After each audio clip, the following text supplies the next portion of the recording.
Welcome back. You're watching NTV Weekend Edition. Now, over 1.3 million Ugandans are on the verge of starvation as drought continues to pound large swathes of the country.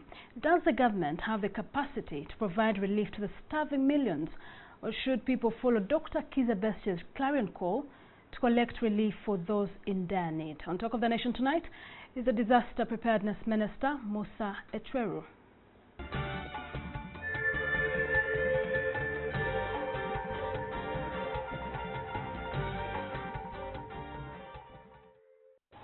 Well, now, earlier last week, we told you a story of starvation in Isingiro district. Let's first take a look at what government has responded to the drought case in Isingiro.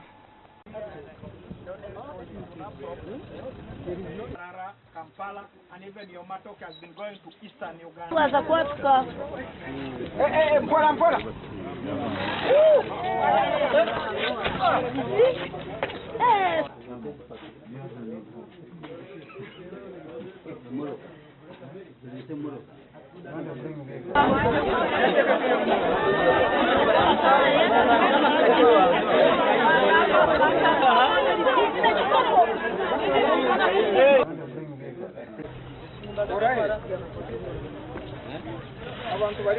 Food is not meant for the leaders.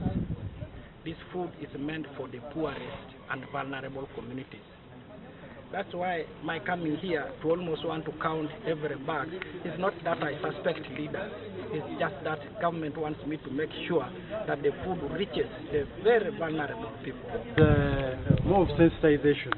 The hills do not have anything like trees and the rest on them because people are not aware of the benefits of tree planting. People don't know how much you earn from pine trees and all the rest of the things.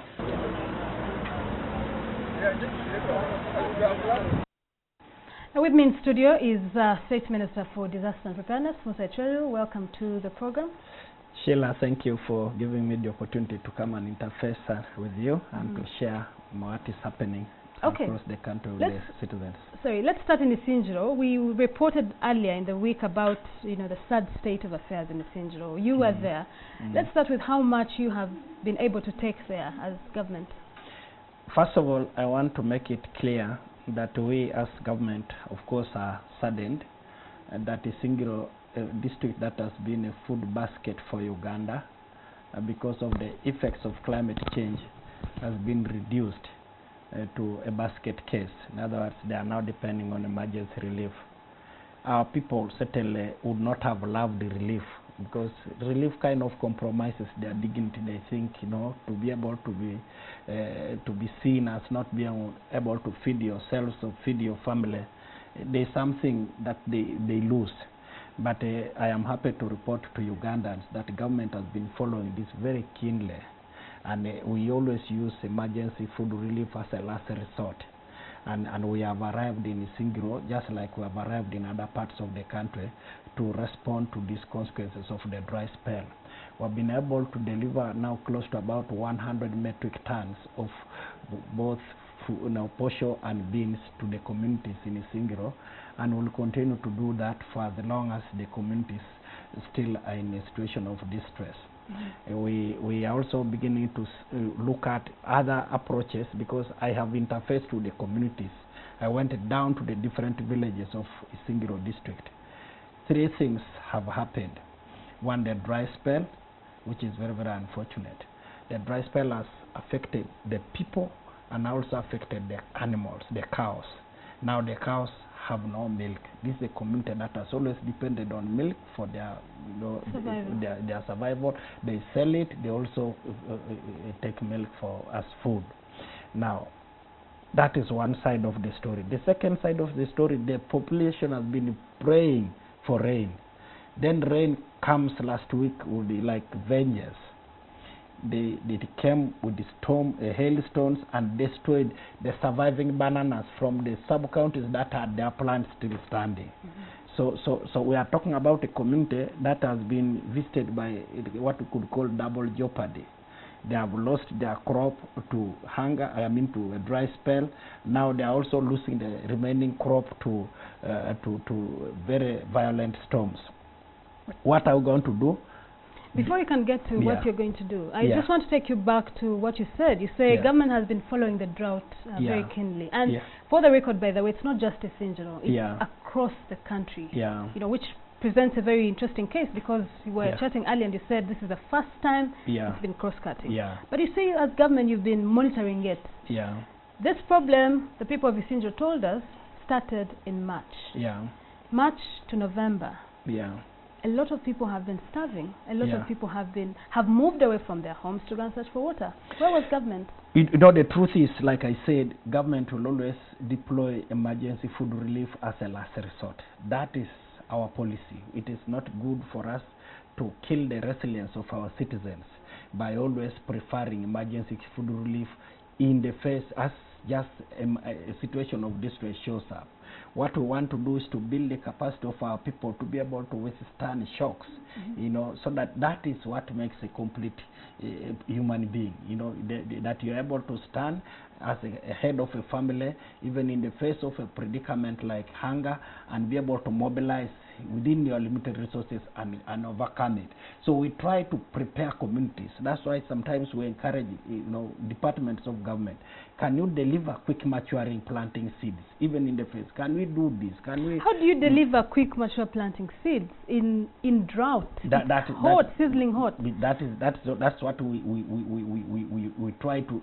They are now, you know, narrow, for example, has seeds that can at least withstand a bit of a dry spell. You know, the narrow has developed some of. Unfortunately for Isingiro people depend on mainly bananas, beans, a bit of maize, and their cattle. Now, when the bananas got scorched and the beans got scorched and the cows also had no pasture, not even water for watering the cows, then the community certainly remained very vulnerable. That's what explains the level of despair that you saw in Singiro. That's also the kind of situation that obtains in Karamoja. They depend mainly on the cattle and some cereals like sorghum. The moment that sorghum is affected, the Karamojong are vulnerable.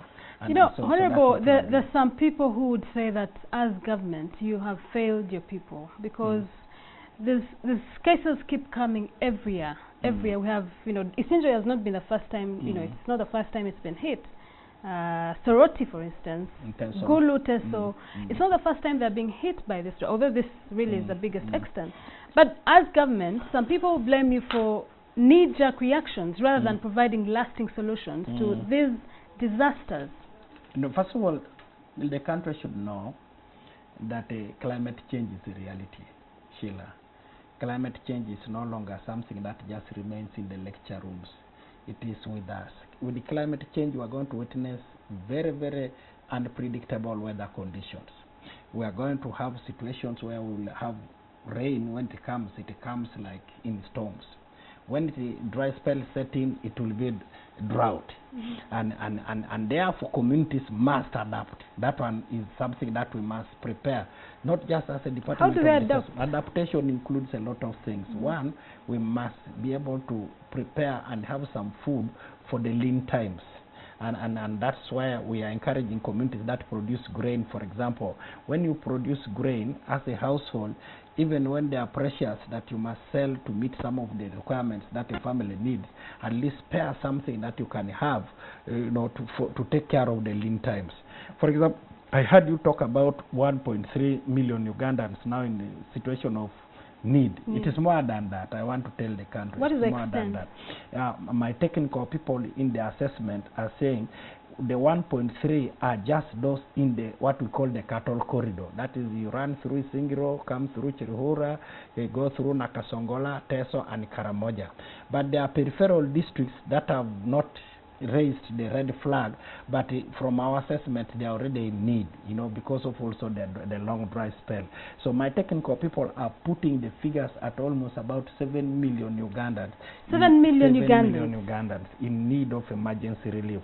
Now what this means is our prayer is that with the onset of these new rains, if our people could take advantage and something is planted, then we can be able to at least probably just look at supplementing the food that these communities can produce, not delivering relief to 7 million people for 5 months. Because I can tell you, from December to May, these rains that we're expecting, we are going through a period that experts are calling La Nina. La Nina is what follows El Nino. La Nina is a long, dry, scorching heat that we are going to witness as a country.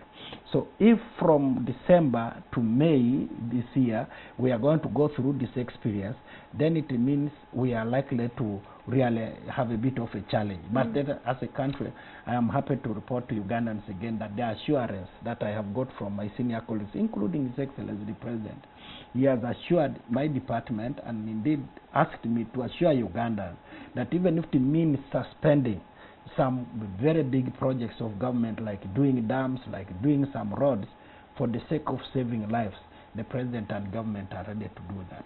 Okay, but now, you know, it's very interesting because we are told to be, we are meant to believe that Uganda is a pearl of Africa. We have water bodies, we have fertile soils. It's also very ironic that it is the same country that is, you know, people are starving. The granaries are burning literally from this heat. Where is the problem? The pearl of Africa, like the rest of the world, there are some beautiful parts of the world just as good as Uganda, but they are getting shocks associated with climate change. Climate change, like I've said to many people in different forums, the planet is suffering a lot of stress, and a lot of stress as a consequence of our reckless actions on it. Planet Earth is beginning to fight back. It is fighting back by way of long droughts, it's fighting back by way of floods, it's fighting back by in many ways. The only way mankind can survive is by doing what we call climate change adaptation. Adaptation means we find a way of living with the present situation, but also stop the degradation, reverse it. And that's what brings me to what I want to say. In the next few weeks, I have arranged with the leaders of Isingiro, the leaders of parts of Mbarara, that we must start a campaign to green the hills of that part of Uganda.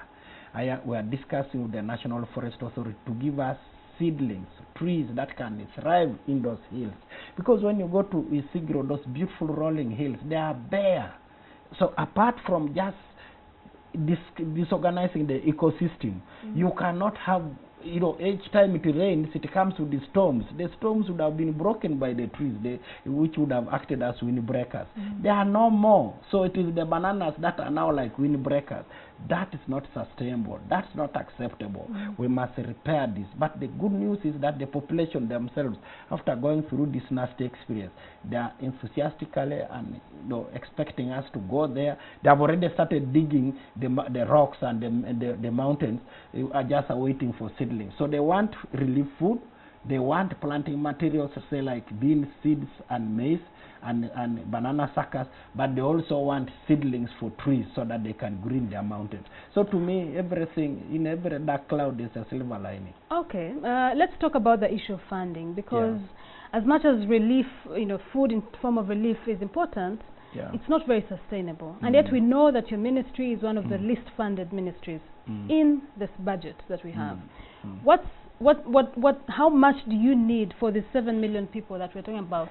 If we are to go by the money that's allocated to my ministry, it cannot feed the country even for 2 weeks.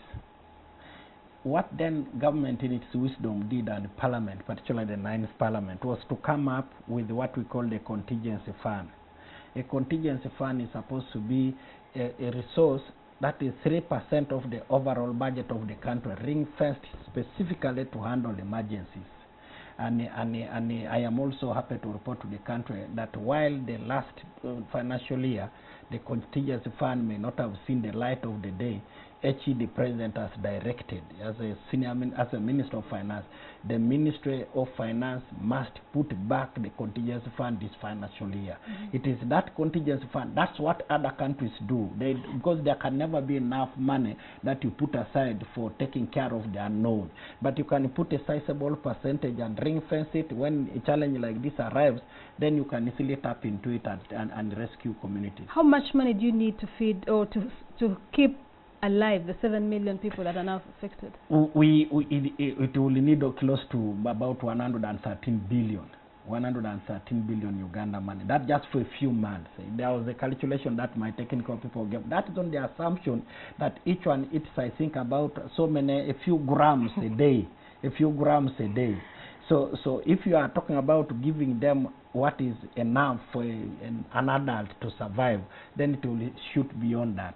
We think it is not sustainable. What is critical is, can we, particularly my colleagues from the Department of Agriculture, mobilize as quickly as possible planting materials, take advantage of these rains, however short they may be, so that we can have some beans, so that if government has to do some intervention in way of relief, it should just be to supplement, not really doing 100% of feeding of our citizens, because it's not sustainable. Okay, thank you very much. Of course, the issue of sensitization and planning for all these disasters comes to mind, but our time is fast spent. We hope when the rains finally come, we don't come back and talk about the issue of flooding again.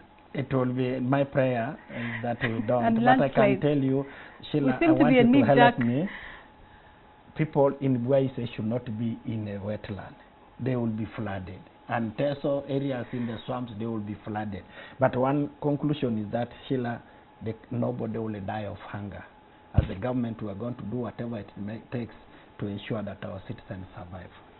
All right, I've been speaking to Musa Ecweru on the state of the country's looming drought, of course, which has already claimed some lives in some parts of the country. And that was Talk of the Nation. Thanks.